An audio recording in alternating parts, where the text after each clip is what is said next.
But most of us don't live our lives that way. Most of us don't want to live our lives that way because it's a little difficult. It's a little hard. We don't understand that there are a lot of people that are hurting. There are a lot of people that are out there that don't know anything about Jesus Christ. They don't want to know. And by the way, they're not going to come here. They're not going to come here. And that's a wake-up call, right? People are not breaking down the doors. We don't have security here to get people into seats.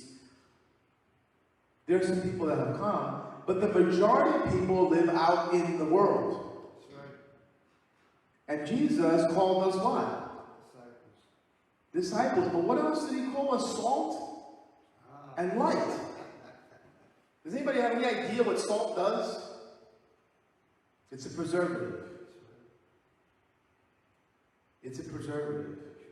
It penetrates whatever it is that you're cooking or seasoning, and it gives it that flavor. That's what we are, salt of the earth. Have you ever been in a dark place? I mean real dark. Have you ever been in a place where the lights just cut right off? I've been there. I was working in those tunnels underground, underneath Grand Central, and every once in a while, especially in the summer, the power would just cut right off, and you would be in complete, absolute darkness. And if you didn't have a flashlight on you, which everybody had one on them, or a headlamp, you would have no idea where you're going. You see, we're like that little flashlight. We're shining in every corner. Hallelujah. Why do I bring this up? Because people feel like evangelism, and don't get me wrong, it's part of evangelism, is giving out a tract. If I give out a tract, if I say a prayer, if I catch you and say, oh, are you saved? Are you saved? If I grab you at the train station and say, oh, you got to read this. We think that that's evangelism. We think that, oh, we have this massive VBS or this vacation Bible school, or we have this outreach, and we get everybody to the church, that's evangelism. Do you know what evangelism really is? You. Living your life. Your life speaks more volumes than any program that any church could ever come up with. Your life is the witness to Jesus Christ living within you. They haven't come up with anything better. There's no programs, believe me, I've looked at a lot of them. There are no systems. There's not enough of any kind of marketing that you can think of that can draw somebody to Jesus Christ except you. That's why God uses you. He uses your personality, your talents, even your failures to show an example to somebody else. You see, that's the issue. People say, what's wrong with the world? What's wrong with the world? Every single person, when you leave the building here, is a missionary. You don't have to go to Africa, or Asia, or Europe, or some far-off place. You are sitting in Brooklyn, and there are a ton of people outside these doors that know nothing about Jesus Christ. But you know what they might know? You. They'll know you. They'll see Bob outside and, hey, Bob, that's Preacher Bob. I know him. I've known him for years. They'll say, Alex, hey, Alex, that's Alex. He plays the piano. He plays great. Right? They'll see Martin. Oh, we see Martin every time he's coming through the park. We're always going to church. You see, people watch you. You don't realize that.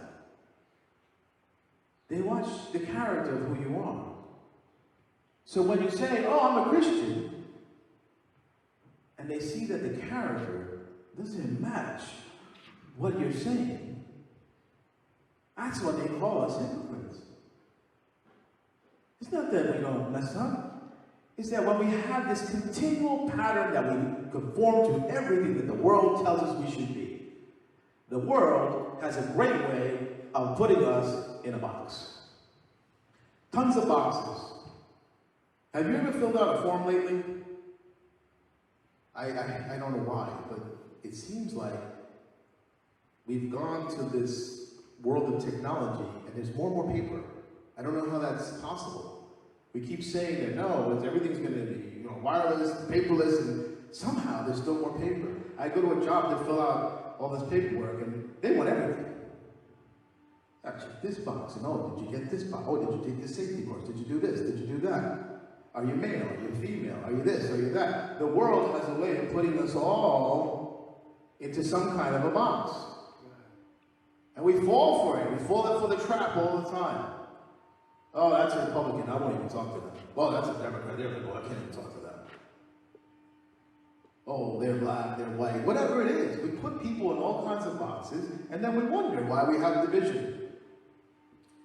Jesus prayed for what? Unity. Unity. Does anybody know what the disciples were like? I mean, these guys remind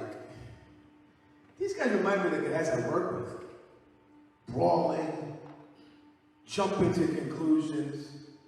One guy's trying to chop someone's head off at the end. I mean, these are not, come on, you've been with Jesus for how many years and you pulled out a sword to try to take somebody's head off? What's wrong with you? Think about that for a second. These were a ragtag bunch of guys. And they didn't agree. You have a zealot on one side, you've got some fishermen on the other, you got a tax collector who can't stand the zealot can't stand the tax collector. I mean, if you could get a group of people together, why would you bring this group together? But here's the interesting part. They were transformed. Not only by the renewal of their mind, but the renewal of their heart. Does anybody know, through some of the church history, how any of these guys died? I'll give you a hint. It wasn't pleasant.